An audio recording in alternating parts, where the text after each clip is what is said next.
So we got some bit of news here, which is Kodansha, Shogakukan, Katakawa, and Shiuisha. I think that's how you pronounce that one. They have won their copyright lawsuit against Cloudflare, which was filed back in 2022. So these four big publishers wanted a lawsuit against Cloudflare because of pretty much the fact that Cloudflare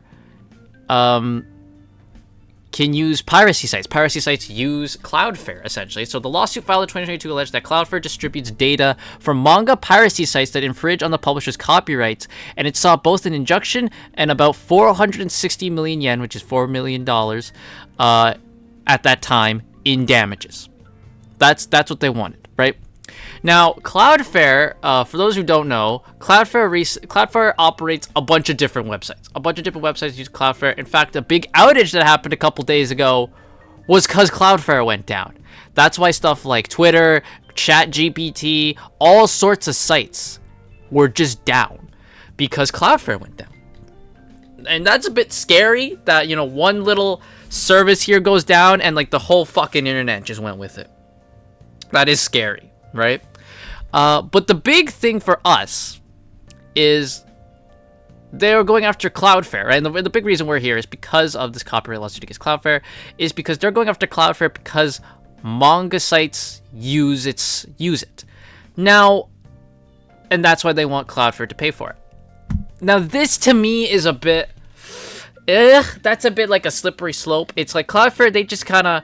Kodansha is specifically mad because to use Cloudflare, I believe it says that it's you only just need to have an email address, right? It's here. Cloudflare's policy of only requiring an email address to register for free allows piracy sites to hide their identity, and that Cloudflare has allowed multiple piracy sites collecting advertising revenue to operate. So they're mad that it's it's super easy for anyone to register and use you, and there's so many piracy sites, so you got to pay for that. That feels a bit much to me because Cloudflare is just a service, and then what you do with that service after is kind of up to the customer and whoever uses it. I don't think Cloudflare would be responsible for that. That seems a bit much to me. And this whole thing was brought up to my attention by Chibi Reviews, so everyone go watch Chibi for reviews. You probably already do. And he put a good point out there where it's if you're gonna blame Cloudflare, then we could get to the point where companies start blaming internet service providers for allowing you to go on the internet and go to a piracy site. Then the internet service provider has to pay for that. That's too much. That's a bit too far. That's a slippery slope I don't want to go down. But the big thing here is piracy sites. Could this spell the end for piracy sites? Are they going to get taken out now? Now, why do people pirate? Well, there's multiple reasons why people pirate. One is because, it's free, so you don't have to pay to, get a lot of this stuff.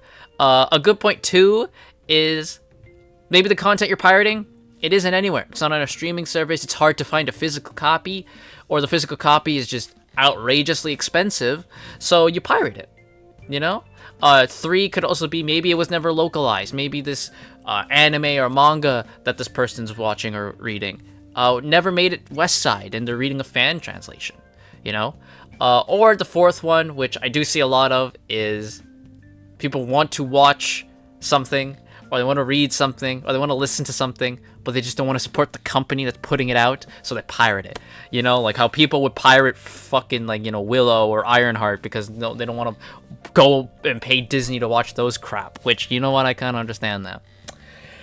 And I understand what the publishers want. They want to, they're trying to, they say that they're trying to protect the rights and works of creators, and so that way the creators don't lose out money, which I understand, and I completely get that from their aspect, right? Because piracy is a give and take type of thing, where it's a 50-50 thing. It's yes, it's bad because the creators are losing out on money and potential money that they deserve for their hard work and time, but also, as a consumer of stuff, piracy also is very useful to us as well.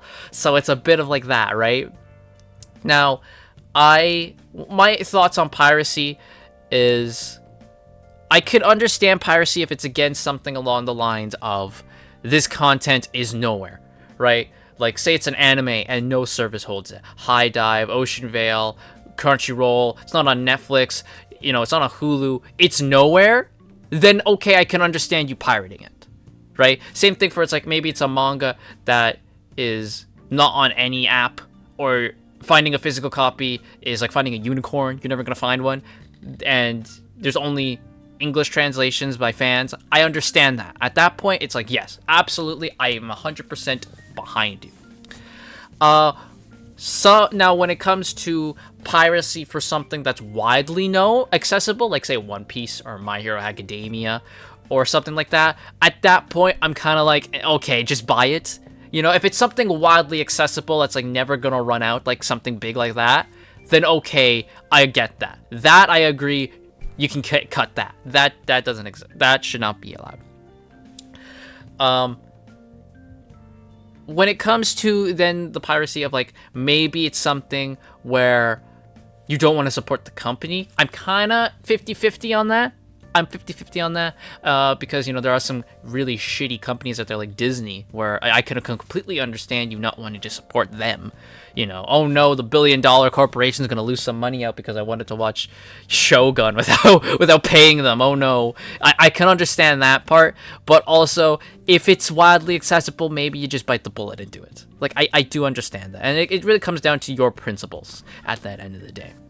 But that's my thoughts on piracy, Like, when Manga Dex was hit, and a bunch of manga was just cut, and it's like, a lot of that manga was not even official translations, they were fan translations. And at that point, when it comes to the fan translations, when it's fans doing it, and it's not official, then at that point, I'm like, okay, you should have left that up.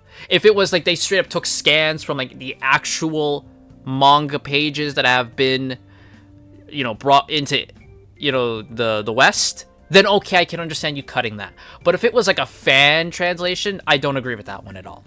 And there were plenty of manga I was reading that I know were not actual translations and fan translations that were cut from that site, which should not have been. But that's my thoughts on piracy and all that. So, now, will this again see the end of manga piracy, anime piracy sites? I hope not. I really do hope not. And I think them asking Cloudflare to pay for it is pretty stupid. Then again, they have to pay, what, $4 million? Cloudflare is $1 billion company, and they just get more and more popular as every year goes on. I think they're like $60-something billion is like their net worth or something. So $4 million for them, that's a drop in the bucket. They're not going to feel that. But there we go. That's my thoughts. So let me know what you all think in the comments down below, and I will see you guys all next time.